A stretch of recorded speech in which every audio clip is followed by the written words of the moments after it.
الحمد لله رب العالمين والصلاة والسلام على رسوله الأمين وعلى آله وصحبه أجمعين.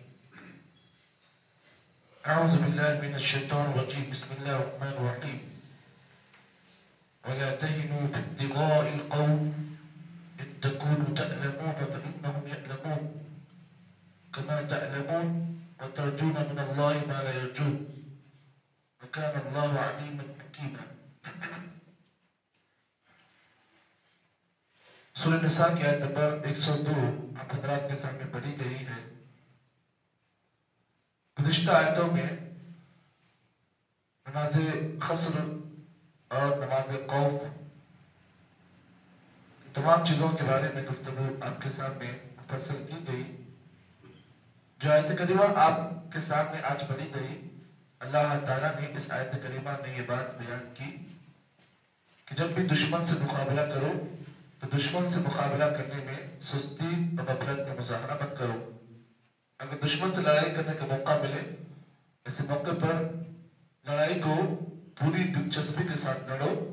لڑائی کے میدان میں، لڑائی کے وقت میں غفلت اور سستی بھی اللہ کو پسند نہیں ہے.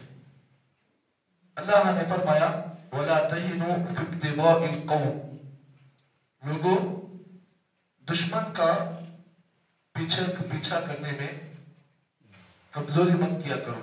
وَلَا تَهِنُوا فِي ابْتِغَاءِ الْقَوْمِ، لوگوں دشمن کا مقابلہ کرنے میں، دشمن کا پیچھا کرنے میں کمزوری کا مظاہرہ مت کرو. إِن تَكُونُوا تَعْلَمُونَ فَإِنَّهُمْ يَعْلَمُونَ، اگرچہ تم تکلیف اٹھاتے ہو، تمہارا دشمن بھی تکلیف اٹھاتا ہے جیسے کہ تم تکلیف اٹھاتے ہو.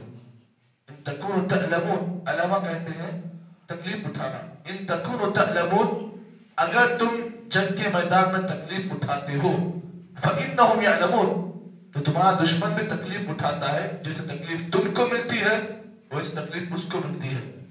وترجون من اللہ، اور تم اللہ سے جو امیدیں رکھتے ہو ویسی امید وہ نہیں رکھتے ہیں. تم اللہ سے امید کرتے ہو کس چیز کی؟ جنت کی، جنت کی نعمتوں کی. لیکن کفار جو ہوتے ہیں وہ اللہ سے یہ امیدیں نہیں رکھتے ہیں. وَكَانَ اللَّهُ عَلِيمًا حَكِيمًا، اور اللہ رب العالمین جاننے والا اور حکمت والا ہے. قرآن مجید کی آیت میں اللہ تعالیٰ نے یہ بات بیان کی کہ جب بھی دشمن کا مقابلہ کرو تو پوری پھرتی کے ساتھ مقابلہ کرو، اور دشمن کے مقابلہ کرنے میں، دشمن کے پیچھا کرنے میں کبھی بھی سستی اور غفلت کا مظاہرہ مت کرو. دراصل یہ آیت کریمہ ایک واقعے کے ضمن میں نازل ہوئی. واقعہ اس آیت کریمہ کا نازل ہونے کا بڑا پیارا واقعہ ہے. اس آیت کی تفسیر میں حضرت عبداللہ ابن عباس رضی اللہ تعالیٰ جو مفسر قرآن ہیں، یعنی صحابہ اکرام جو قرآن کی تفسیر کرنے والوں میں نمبر 1 کے صحابی حضرت عبداللہ ابن عباس رضی اللہ تعالیٰ عنہ ہیں. حضرت عبداللہ ابن عباس رضی اللہ تعالیٰ عنہ نے اس آیت کی تفسیر میں ایک واقعہ نقل کیا، اور یہ واقعہ اس آیت کے نزول کا سبب ہے. کہتے ہیں ان ابا سفیان واصحابہ لما رجعوا یوم احد، جب حضرت ابو سفیان اور ان کے دوست جنگ احد سے واپس آئے. جنگ احد غزوہ احد جو یہ جنگ سن 3 ہجری میں لڑی گئی.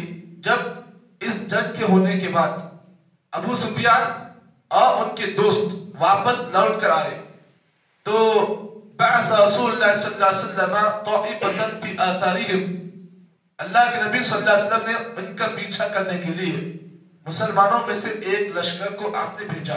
کس کا پیچھا کرنے کے لیے؟ ابو سفیان کا اور ان کے ساتھیوں کا پیچھا کرنے کے لیے اللہ کے نبی نے ایک لشکر کو بھیجا. فشکوا الم الجراحات، تو بعض صحابہ کرام اللہ کے نبی سے شکایت کا، رسول ابھی جنگ ہوئی ہے، ہم لوگ زخموں سے چور ہیں اور آپ ہمیں ابو سفیان کا پیچھا کرنے کے لیے بھیج رہے ہیں. تو صحابہ کرام نے شکایت کی اللہ کے نبی سے. تو اللہ تعالیٰ کو صحابہ کرام کی شکایت کرنے کا انداز پسند نہیں آیا. نبی نے حکم دیا. کیا حکم دیا؟ جاؤ ابو سفیان کا اور ان کے ساتھی کو پیچھا کرو. ابھی یہ واقعہ اس وقت کا ہے، ابو سفیان کی ایمان نہیں لائے تھے. یہ واقعہ اس وقت کا ہے، ابو سفیان ابھی ایمان نہیں لائے تھے، کیونکہ ابو سفیان ایمان لائے فتح مکہ کے وقت. یہ واقعہ کب کا ہے؟ غزوہ احد جو سن 3 ہجری میں یہ جنگ لڑی گئی. یہ جنگ کے ہونے کے بعد نبی اکرم صلی اللہ علیہ وسلم نے اور آپ صلی اللہ علیہ وسلم حکم یہ دیا کہ جب یہ لشکر اپنے مقام پر پہنچے اس وقت تم لوگ ابو سفیان کا پیچھا کرو، جا کر دیکھو یہ لوگ کہاں جا رہے ہیں۔ تو اللہ کے نبی کا آرڈر جب آیا تو بعض صحابہ کرام نے اللہ کے نبی سے کہا، اللہ رسول ابھی ہم نے جنگ کی ہے۔ آپ جانتے ہیں غزوہ احد میں بعض صحابہ کی غلطی سے یہ جنگ جیتنے والے جنگ کی ہار میں تبدیل ہو گئی۔ آپ جانتے ہیں نا، نبی اکرم صلی اللہ علیہ وسلم نے 50 صحابہ کرام کا ایک دستہ، 50 صحابہ کرام کی ایک ٹکڑی نبی اکرم صلی اللہ علیہ وسلم نے ایک پہاڑ کے اوپر اپنے مقرر کی تھی۔ یہ 50 صحابہ کرام میں تیر انداز تھے۔ اللہ کے نبی نے حکم دیا تھا کہ اگر تم کچھ بھی ہو جاؤ، مسلمانوں کو اگر تم کچھ بھی ہوتا دیکھو، لیکن یہ جگہ نہیں چھوڑنا۔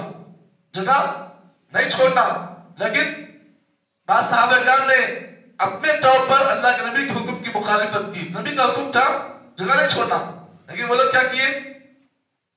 وہ لوگ غنیمت کا مال تقسیم ہو رہا تھا، جلد بازی میں فیصلہ کیے، نبی کے حکم کی مخالفت کی، اور اللہ کے نبی کا آرڈر آنے سے پہلے یہ لوگ اپنا مقام چھوڑ کر گئے۔ اتنے میں کیا ہوا؟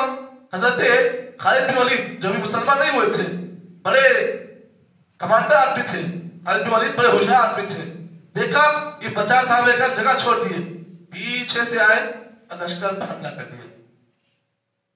احد کا جو پہاڑ آپ نے دیکھا نا، تقریباً مدینے کے پاس یہ احد کا پہاڑ تقریباً کئی جگہ پر یہ پہاڑ پھیلا ہوا ہے مدینے کے اندر، تو یہ بہت بڑا پہاڑ ہے۔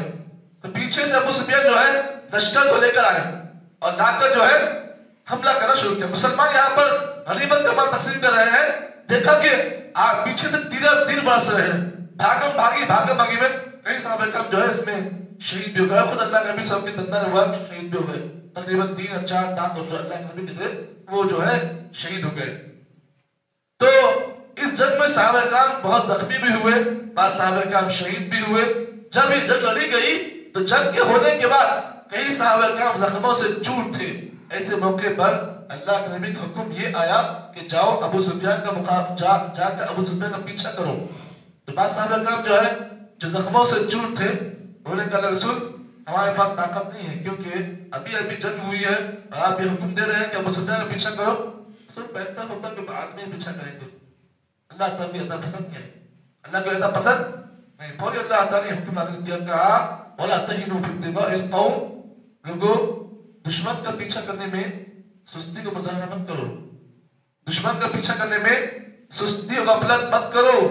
ان تکونوا تعلمون، تمہیں جو زخم پہنچا ہے نا، تم جو زخمی ہوئے ہو، تمہارا دشمن بھی زخمی ہوا ہے، تمہیں جو تکلیف پہنچتی ہے وہ تمہارے دشمن کو ہی پہنچتی ہے۔ تم یہ مت سمجھو کہ ہم زخمی ہیں، دشمن زخمی نہیں ہوا، نہیں، دشمن بھی زخمی ہوا اور تم بھی زخمی ہوئے نا، تو پھر تم سستی کیوں کرتے ہو؟ اس کے آگے اللہ نے کہا وَتَرْجُونَ مِنَ اللَّهِ مَا لَا يَرْجُونَ، تم اللہ سے جو امید کرتے ہو تمہارا دشمن امید نہیں کرتا ہے۔ اللہ کو معلوم ہے کہ تم ایمان والے ہو، تم جو امیدیں کرتے ہو اللہ تعالیٰ سے وہ امیدیں کافر نہیں کر سکتے ہیں۔ تمہیں امید ہے کس چیز کی؟ جنت کی، لیکن کافر جنت کی امید نہیں کرتا، اسے معلوم ہے کہ میں کفر پر ہوں، لیکن تم اللہ سے جیسی اچھی امید رکھتے ہو، تمہیں معلوم ہونا چاہیے اس امید کے بھروسے پر تم اللہ تعالیٰ کا حکم ماننا تم پر ضروری ہے۔ اللہ علیہ وسلم اور اللہ رب العالمین جاننے والا اور حکمت والا۔ اس آیت پہ غور کرنے کی ایک بڑی بات ہے، وہ کیا ہے؟ ہمیشہ انسان کو نا امید نہیں ہونا چاہیے، اللہ کی ذات پر امید ہونا چاہیے۔ شیطان کا جہاں پر انسان پر وسوسہ ہوتا ہے، وہ شیطان کیا کرتا ہے؟ انسان کو اللہ کی ذات سے نا امید کر کر انسان کو جو ہے دین کے راستے سے دور کرتا ہے۔ کبھی بھی آپ اگر نا امید ہوتے ہیں تو شیطان فوری آپ پر حملہ کرتا ہے۔ تو شیطان کو اگر اس کے حملے سے آپ کو روکنا ہے، کبھی بھی اللہ کی ذات سے نا امید نہ ہو۔ اللہ رب العالمین نے قرآن مجید کی بے شمار آیتوں میں اللہ نے یہ بات بیان کی، کہا وَمَن يَقْنُطْ مِن رَحْمَةِ رَبِّهِ إِلَّا الضَّالُّونَ، اللہ نے کہا اللہ کی رحمت سے وہی انسان مایوس ہوتا ہے جو گمراہ ہوتا ہے، جس کے پاس ہدایت نہیں ہوتی ہے، وہی انسان اللہ کی ذات سے نا امید ہوتا ہے۔ ہمیں اور آپ کو چاہیے کبھی بھی دو چیزیں ہمیشہ اپنے ایمان کے آپ ساتھ میں رکھیں. ایک خوف اور ایک امید، یہ دونوں چیزیں ہر انسان کے اندر ہونی چاہیے. اسی لیے سلف صالحین نے اپنی کتابوں میں لکھا الایمان بین الخوف والرجاء. ہر انسان کا ایمان جو ہے ان دونوں چیزوں کے بیچ میں ہونا چاہیے. ایک تو خوف بھی ہونا چاہیے، ایک تو امید بھی ہونا چاہیے. خوف کس چیز کا؟ اللہ کے عذاب کا، جہنم کی آگ کا، جہنم کی ہلاکت کا خوف ہونا چاہیے. اور امید کس چیز کی؟ کس چیز کی؟ جنت کی امید ہونا چاہیے کہ مرنے کے بعد انشاءاللہ جنت ملے گی. تو ہر انسان کا ایمان خوف اور امید ان دونوں کے درمیان ہونا چاہیے. جب کبھی بھی نا امیدی محسوس ہو رہی ہے اس وقت کبھی بھی اللہ سے نا امید نہ ہو، کیونکہ شیطان انسان پر جہاں پر حملے کرتا ہے اس کا سب سے بڑا حملہ یہ ہوتا ہے کہ وہ انسان کو اللہ کی ذات سے نا امید کر کر اللہ تعالیٰ سے بندے کو دور کر کر پھینک دیتا ہے. تو اللہ نے کہا وَتَرْجُونَ مِنَ اللَّهِ مَا لَا يَرْجُونَ، اللہ سے اچھی امید رکھو. کافر اللہ کو امید نہیں رکھتا ہے. مومن کی شان یہ ہے کہ وہ ہمیشہ اللہ کی ذات سے نا امید نہیں ہوتا ہے. یہ قرآن مجید کی آیت کریمہ میں ہمیں اور آپ کو سبق اس بات میں ملا کہ کبھی بھی اگر کسی حاکم وقت کا کوئی اگر آرڈر آتا ہے یا کسی نبی کا کوئی آرڈر آتا ہے، نبی کا آرڈر آنے کے بعد، کسی حاکم کا آرڈر آنے کے بعد اسے فالو کرنا چاہیے. آرڈر آنے کے بعد آرڈر کی خلاف ورزی نہیں کرنا چاہیے. اور اس آیت سے دوسرا سبق یہ ملا کہ ہمیشہ کبھی بھی دشمن کا مقابلہ کرنے کا موقع ملے تو دشمن کے مقابلے میں سستی اور غفلت نہ کرے. کیونکہ جب کبھی دشمن دیکھتا ہے کہ میرا جو ہے دشمن کمزور پڑ چکا ہے تو وہ کیا کرتا ہے؟ آپ پر فوری حملہ کرتا ہے. اسی لیے کبھی بھی دشمن کے سامنے کمزور مت بنے. اسلام کہتا ہے کہ دشمنی کر رہے ہو مکمل کرو. اگر تم دشمنی میں اگر پیچھا کمزور کرو گے تو تمہارا دشمن تم پر جو ہے غالب ہو جائے گا. تو آج ہمارے کئی دشمن ہیں، ہم مسلمان ہیں، ہمارے سب سے بڑے دشمن جو ہے یہود ہیں، نصارہ ہیں، یہ ہمارے بہت بڑے دشمن ہیں. کبھی بھی دشمن کے سامنے گھٹنے ٹیکنا نہیں چاہیے. اگر دشمنی کر رہے ہو پوری کرو. آپ کے دشمن کو موقع مت دو کہ وہ آپ پر اٹیک کرے. یہ اللہ تعالیٰ کا حکم ہے. کبھی بھی دشمنی اگر آپ کر رہے ہو کسی سے تو دشمنی کے اندر جو ہے آپ کو چال بازی کرنی ہے. آپ کا دشمن آپ پر چال باندھتا ہے تو آپ بھی اس سے پہلے چال باندھیں. یہ اللہ کے دو احکامات اس آیت کریمہ کی روشنی میں ہمیں اور آپ کو ملے. اللہ سے دعا کریں کہ اللہ تعالیٰ مجھے اور آپ کو جتنی باتیں قرآن مجید کی ہم جانتے ہیں اللہ تعالیٰ کما حقہ اس پر عمل پیدا ہونے کی توفیق عطا فرمائے. سبحان اللہ بحمدہ، سبحانک اللہم وبحمدک، نشہد ان لا الہ الا انت، نستغفرک ونتوب الیک.